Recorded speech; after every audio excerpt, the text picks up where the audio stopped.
Hello dear students, welcome to my channel easy pharma with Kalyani. आज के हमारे इस वीडियो में हम देखने वाले हैं schedules. Drug and cosmetic act 1940 and rules 1945 chapter में बहुत ही इम्पोर्टेंट टॉपिक जो होता है schedule to the act and rules. इस एक्ट के रिलेटेड जो भी शेड्यूल्स है वो हम यहाँ पे देखने वाले हैं। ये जो है D pharmacy, B pharmacy as well as GPAT exam बहुत ही इम्पोर्टेंट है, एग्जाम में ज्यादातर पूछे जाते हैं। तो हमने ऑब्जेक्टिव देखा था ए वाले एक्ट का, डीएनसी एक्ट का क्या है, to regulate the import, manufacturer, distribution and sale of drug and cosmetic. ये जो ड्रग एंड कॉस्मेटिक्स होते हैं उनका इंपोर्ट, मैन्युफैक्चरर और डिस्ट्रीब्यूशन एंड सेल को रेगुलेट करना इस एक्ट का मेन एम है। तो इस एक्ट में जो शेड्यूल आते हैं वो यहाँ हम देखने वाले हैं। मेन जो है दो पार्ट में डिवाइडेड किए गए हैं schedule, first schedule and the second schedule. First schedule में list of the books under Ayurvedic and Siddha system. जो आयुर्वेदिक एंड सिद्धा सिस्टम है उनके बुक की लिस्ट जो है फर्स्ट शेड्यूल में आते हैं। नेक्स्ट है सेकंड शेड्यूल। सेकंड शेड्यूल में जो स्टैंडर्ड्स होते हैं, standard to be compiled with imported drug and by drug manufactured by sale, stock और एग्जिबिटेड फॉर सेल और डिस्ट्रीब्यूटेड। ये जो हमने ऑब्जेक्टिव दिखा था उससे रिलेटेड पूरे जो स्टैंडर्ड्स होते हैं वो आते हैं सेकंड शेड्यूल में। तो आपको याद क्या रखना है, यहाँ फर्स्ट शेड्यूल में जो है लिस्ट आती है बुक की और सेकंड में जो है स्टैंडर्ड्स आते हैं। ये भी कभी कभी एमसीक्यू में पूछे जाते हैं। तो हम यहाँ स्टार्ट करते हैं शेड्यूल। पहला शेड्यूल है शेड्यूल ए फॉर होता है अप्लीकेशंस। तो शेड्यूल देखते हैं, list of forms used for making applications for issuing licence, granting licence and sending memorandum. Schedule A में पूरे जो एप्लीकेशन फॉर्म होते हैं उनकी लिस्ट आती है, कौन से जो कि लाइसेंस इशू करने के लिए लगते हैं, ग्रांटिंग यानी देना, लाइसेंस देने के लिए, और सेंडिंग मेमोरेंडम यानी आपको ऑफिशियल मैसेज कन्वे करना है बाय यूजिंग फॉर्म्स। तो वो पूरे फॉर्म्स जो है उसकी लिस्ट आती है शेड्यूल ए में। List of forms used for making applications, किस चीज के लिए, issuing licence, granting licence and sending memorandum. Next है शेड्यूल बी। बी जो है फीस के रिलेटेड है, फीस फॉर द टेस्ट और analysis by the central drug laboratory और government analyst.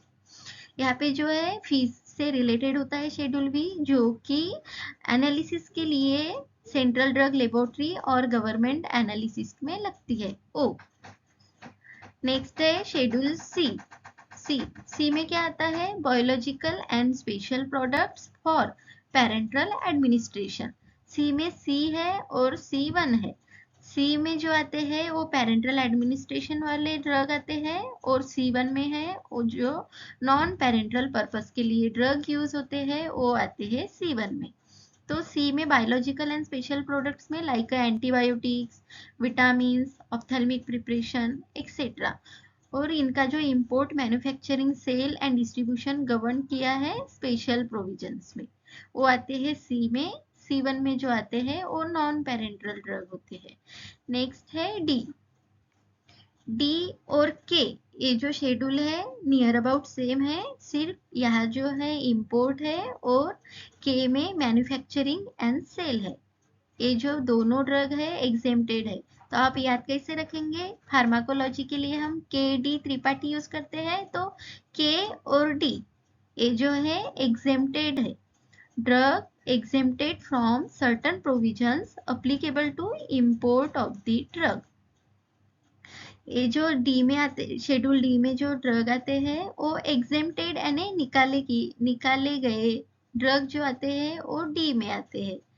Applicable to import, जो कि इंपोर्ट हम ड्रग करते हैं उससे वो निकाले गए हैं, वो ड्रग आते हैं शेड्यूल डी में। नेक्स्ट है ई। ई में list of poisonous substance omitted, omitted यानी ओ भी बाहर निकाले गए हैं। ये जो ई और E1 है पॉइजनस सब्सटेंस से रिलेटेड है।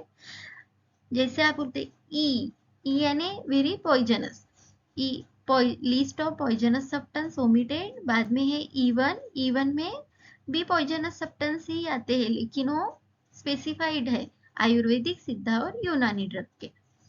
नेक्स्ट है एफ एफ बोले तो आपको याद रखना है कि फ्लूइड है ने बॉडी में फ्लूइड है तो ब्लड के फॉर्म में होता है, तो एफ फॉर फ्लूइड। और जो ब्लड रिलेटेड शेड्यूल है वो है शेड्यूल एफ। तो देखते हैं provisions applicable to blood bank requirement and licensing to process blood component.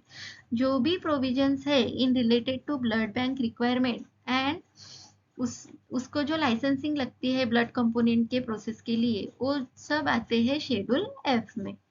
Next है एफ में 3 पार्ट्स है, F1, F2, F3। तो शेड्यूल F1 है provisions applicable to vaccines, antisera, diagnostic antigen. ये जो वैक्सीन, एंटीसेरा और डायग्नोस्टिक एंटीजन वाले पूरे ड्रग होते हैं वो आते हैं F1 में। नेक्स्ट है F2। टू वर्ड्स आपको याद रखने हैं, जैसे कि SD स्वीट ड्रीम 2 वर्ड्स है, तो F2 में जो आते हैं S और D वाले होते हैं, लेकिन आपको यहाँ S for surgical, D for dressing ऐसे याद रखना है। तो शेड्यूल F2 क्या है? Standard for surgical dressing. Next है F3 में क्या आता है? यहाँ आप देख सकते हैं 3 रोमन में खड़ी लाइन 3 है और यहाँ अम्बिलिकल वर्ड में भी खड़ी लाइन 3 है, तो ऐसे आप मैच करके आप इसको याद रख सकते हैं। तो F3 शेड्यूल क्या है? Standard for umbilical tips. Next है एफ सेम है, 2 है, हमारे आंखें भी 2 है, सेम है, इसलिए आप यहाँ ऐसे मैच कर सकते हैं एफ यानी आंखें। तो जो शेड्यूल है वो रिलेटेड है ऑप्थेल्मिक प्रिपरेशन। ऑप्थेल्मिक प्रिपरेशन क्या होते हैं? जो हम आईज में यूज करते हैं। तो एफ यानी 2 F है, तो हमारे को आंखें भी 2 होते हैं, और ये शेड्यूल क्या है? Standard for ophthalmic preparation related. ये तीनों है स्टैंडर्ड है, तो आपको यहाँ standard for surgical dressing F2, standard for umbilical tapes F3 और FF standard for ophthalmic preparation, ऐसे याद रखना है। नेक्स्ट है शेड्यूल जी और शेड्यूल एच। ये बहुत ही इंपॉर्टेंट शेड्यूल है, ज्यादातर पूछे जाने वाले। तो शेड्यूल जी क्या होता है देखते हैं।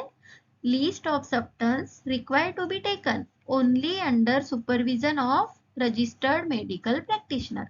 यहाँ पे ऐसे ड्रग की लिस्ट होती है जो कि हम ले सकते हैं only under supervision of registered medical practitioner. अगर हमारे को फिजिशियन ने मेडिसिन दी है तो वही मेडिसिन हम ले सकते हैं, यानी under the supervision of registered medical practitioner. हमारे मन से हम वो मेडिसिन नहीं ले सकते। और ऐसे मेडिसिन के लेबल पे क्वेश्चन भी लिखी होती है, it is dangerous to take this preparation except under medical supervision. तो विदाउट फिजिशियन हम शेड्यूल जी वाले ड्रग जो है ले नहीं सकते फार्मेसी में से। नेक्स्ट है शेड्यूल एच। यहाँ पे क्या है? Prescription drugs which are required to be sold by retail only on prescription of registered medical practitioner. Schedule H वाले जो ड्रग है वो रिटेलर वाले सोल्ड करेंगे। कब करेंगे? जब पेशेंट के पास प्रिस्क्रिप्शन होगी। रजिस्टर्ड मेडिकल प्रैक्टिशनर की प्रिस्क्रिप्शन पे ही ये जो मेडिकल वाले हैं ये ड्रग सोल्ड कर सकते हैं, शेड्यूल एच वाले।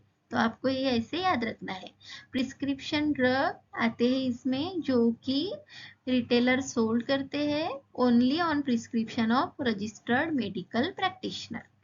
नेक्स्ट है शेड्यूल जे किससे रिलेटेड है? List of disease and elements which a drug may not be claim to prevent और क्योर। इसमें ऐसे डिसीजेस की लिस्ट आती है जो डिसीज को हमारी मेडिसिन वहाँ पे काम करेगी ही ऐसे क्लेम नहीं कर सकते। ऐसे डिसीज और एलिमेंट्स जो आते हैं वो आते हैं शेड्यूल जे में। नेक्स्ट है के। मैंने पहले ही बताया था डी और के ये जो है नियर अबाउट सेम है, वहां पे क्या था, drug exempted from certain provisions applicable to import of the drug D में, और के में क्या है, drug exempted from a certain provision applicable to manufacturing and sale of the drug। तो आपको ये के डी त्रिपाठी की बुक यहाँ याद रखनी है। के और डी शेड्यूल है वो एग्जेम्प्टेड फॉर्म ऑफ ड्रग है, जो कि डी वाला इंपोर्ट से रिलेटेड है, तो के वाला मैन्युफैक्चरिंग एंड सेल से रिलेटेड है। नेक्स्ट है एम। ये जो एम शेड्यूल है ये बहुत ही इंपॉर्टेंट शेड्यूल है। ये जो है रिलेटेड है गुड मैन्युफैक्चरिंग प्रैक्टिसेस। एम बोले तो जीएमपी आपको याद रखनी है, good manufacturing practices and requirement of factory premises plant equipment etcetera for manufacturing of drug. हमारे को अगर एक ड्रग मैन्युफैक्चरर करना है तो उसके लिए गुड मैन्युफैक्चरिंग प्रैक्टिसेस जरूरी होती है, और फैक्ट्री प्रीमाइसेस प्लांट इक्विपमेंट ये सारी चीजें जरूरी होती है। तो ये सब आते हैं शेड्यूल एम में। उसमें भी डिवाइडेड किए गए हैं शेड्यूल एम को M1, M2 एंड M3 में।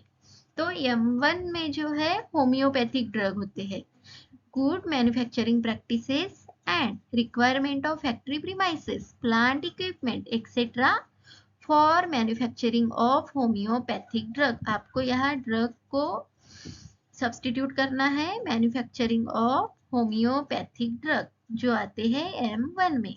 नेक्स्ट है M2। M2 में भी सेम ये पूरा सेंटेंस आपको लिखना है, और मैन्युफैक्चरिंग ऑफ कॉस्मेटिक्स। यहाँ पिक्चर से आप समझ सकते हैं, कॉस्मेटिक्स यानी जो हम मेकअप के लिए सामान यूज करते हैं वो सब आते हैं कॉस्मेटिक्स में। तो उनके मैन्युफैक्चरिंग के रिलेटेड जो रिक्वायरमेंट्स है फैक्ट्री और जीएमपी वगैरह वो आते हैं M2 पे। नेक्स्ट है M3।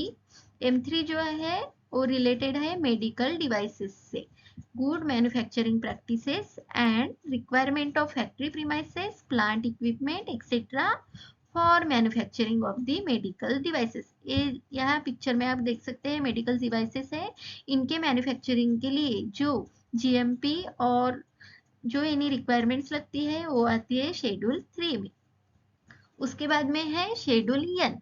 शेड्यूल एन क्या है, least of minimum equipment for the efficient running of pharmacy. हमारे को फार्मेसी चलाने के लिए जो कम से कम इक्विपमेंट की जरूरत होती है उनकी लिस्ट होती है शेड्यूल एन में। नेक्स्ट है ओ। ओ क्या है, स्टैंडर्ड फॉर डिसइंफेक्टेंट। तो आपको फेनॉल के स्ट्रक्चर से आप याद रखते हैं फेनॉल का भी यूज क्या होता है, डिसइंफेक्टेंट। और आप यहाँ देखिए बेंजीन रिंग में ओ है, तो AO और AO रिलेट करके आप डिसइंफेक्टेंट को याद रख सकते हैं। तो शेड्यूल ओ है स्टैंडर्ड फॉर डिसइंफेक्टेंट। नेक्स्ट है शेड्यूल पी। पी यानी पीरियड्स यानी life period and storage of drug. अलग अलग ड्रग की अलग अलग लाइफ पीरियड होती है। लाइफ पीरियड है ना एक्सपायरी डेट, उनका स्टोरेज अलग अलग होता है, तो वो सारी चीजें की लिस्ट होती है शेड्यूल पी में। नेक्स्ट है P1। P1 में retail pack size of the drugs. ये जो पैक साइज होते हैं अलग अलग होते हैं, तो उनके जो लिस्ट है वो आती है शेड्यूल P1 में। नेक्स्ट है 24। 24 क्यू फॉर क्वीन। देखिए, तो यहाँ देखिए list of coal tar colours permitted to be used in cosmetics and the soap. ये जो क्यू है इसमें जो कोल्टार्स कलर होते हैं जो कि हम कॉस्मेटिक एंड सोप्स में यूज करते हैं, तो आप याद रख सकते हैं क्यू फॉर क्वीन। क्वीन जो है कॉस्मेटिक्स यूज करती है, और सोप बहुत सारे कोल्टार कलर की कॉस्मेटिक एंड सोप वो यूज करते हैं, इसलिए हो जाएंगे शेड्यूल क्यू में। List of coal tar colours permitted to be used in cosmetic and soaps. Next है शेड्यूल आर। आर जो है कॉन्डम से रिलेटेड है, तो क्या है, standard for condoms made up of rubber latex intended for single use. Next है R1। R1 जो शेड्यूल है वो आता है स्टैंडर्ड फॉर मेडिकल डिवाइसेस। देखिए ये जो है ये सब मेडिकल डिवाइसेस है जो कि हम यूज करते हैं, तो उनके लिए जो स्टैंडर्ड है वो आते हैं R1 शेड्यूल में। नेक्स्ट है यस। एस फॉर सुंदर स्मार्ट, या आप S for Salman Khan, S for Sridevi, ऐसे भी याद रख सकते हैं। तो शेड्यूल यस जो है रिलेटेड है स्टैंडर्ड फॉर कॉस्मेटिक्स। कॉस्मेटिक्स यानी मेकअप, तो आप एक्ट्रेस को देखते ही होंगे वो मेकअप पे ही रहते हैं, तो yes for of Salman Khan और श्रीदेवी से भी याद रख सकते हैं। Schedule yes is for standard for cosmetics. Next है शेड्यूल टी। टी में क्या है, requirement of factory premises and hygienic condition. किसके लिए, फॉर मैन्युफैक्चरिंग ऑफ आयुर्वेदिक सिद्धा एंड यूनानी ड्रग। तो ये जो है आयुर्वेदिक सिद्धा यूनानी ड्रग से रिलेटेड है, जो कि factory premises and hygienic condition लगती है इन ड्रग के मैन्युफैक्चरिंग के लिए, उनकी रिक्वायरमेंट की लिस्ट आती है शेड्यूल टी में। नेक्स्ट है शेड्यूल यू। यू में जो है maintenance of manufacturing and analytical records of drug. बाद में U1 भी है, U1 में maintenance of manufacturing records of cosmetics. ऊपर जो है मैन्युफैक्चरिंग एंड एनालिटिकल रिकॉर्ड्स होते हैं ड्रग के, और U1 में जो है वो कॉस्मेटिक्स के रिलेटेड जो मैन्युफैक्चरिंग रिकॉर्ड्स है उनका मेंटेनेंस शेड्यूल U1 में होता है। नेक्स्ट है शेड्यूल वी। वी वी जो है पेटेंट एंड प्रोप्राइटरी मेडिसिन से रिलेटेड है, जो तो क्या है, standard for patent and proprietary medicine, also patent and proprietary medicine containing vitamins। जो पेटेंट ड्रग्स होते हैं, पेटेंट एंड प्रोप्राइटरी मेडिसिन, जो कि पहली बार जिनका इन्वेंशन हुआ होता है, बनी होती है, वो दूसरे लोग जो है कॉपी नहीं कर सकते, यानी ये जो है मेडिसिन रिसर्च से बनाए गए होते हैं, तो वो उनका जो स्टैंडर्ड होता है उन मेडिसिन का, वो आता है शेड्यूल वी में। नेक्स्ट है डब्ल्यू। डब्ल्यू जो है जेनेरिक मेडिसिन से रिलेटेड है, तो क्या, list of drug which can be marketed under generic name only. जो ऐसे मेडिसिन जो जेनेरिक नेम से मार्केट किए जाते हैं उनकी वो पूरे लिस्ट आती है ड्रग की शेड्यूल डब्ल्यू में। नेक्स्ट है शेड्यूल एक्स। एक्स आपने यहाँ ये जो सिंबल है कहीं पे भी देखा तो आपको क्लिक होता है ब्रेन में कि डेंजरस, इट इज डेंजरस। तो यहाँ में आते हैं list of habit forming, psychotropic and other such drug like to be misuse for additive purpose. जो ड्रग हैबिट फॉर्मिंग होते हैं, साइकोट्रोपिक ड्रग होते हैं, या ऐसे ड्रग जिसका हम मिसयूज करते हैं एडिक्टिव पर्पस के लिए, वो सब डेंजरस ही हुए, तो वो आते हैं शेड्यूल एक्स में। तो हैबिट फॉर्मिंग और साइकोट्रोपिक ड्रग्स है, उनके रिलेटेड शेड्यूल है शेड्यूल एक्स। और लास्ट शेड्यूल है शेड्यूल वाई। ये जो है वो भी कभी कभार पूछे जाने वाला शेड्यूल है, शेड्यूल वाई। इसमें क्या है, requirement and guideline on clinical trials for import and manufacturing of new drug. जो न्यू ड्रग है उनका क्लिनिकल ट्रायल किया जाता है, जो हमने इंपोर्ट और मैन्युफैक्चरिंग की है नए ड्रग जिनका क्लिनिकल ट्रायल किया जाता है, उनके रिक्वायरमेंट्स और गाइडलाइन जो है शेड्यूल वाई में आती है। तो ये हो गए पूरे शेड्यूल, और आप अगर इसे याद करना चाहे तो आप हर शेड्यूल को किसी का भी नाम रिलेट करके भी याद रख सकते हैं, या ये चीजें भी आप रिलेट करके उसको याद कर सकते हैं। Thank you dear students for watching video. अगर आप चैनल पे नए हैं तो चैनल को सब्सक्राइब करें, वीडियो को लाइक करें और शेयर करें। Thank you.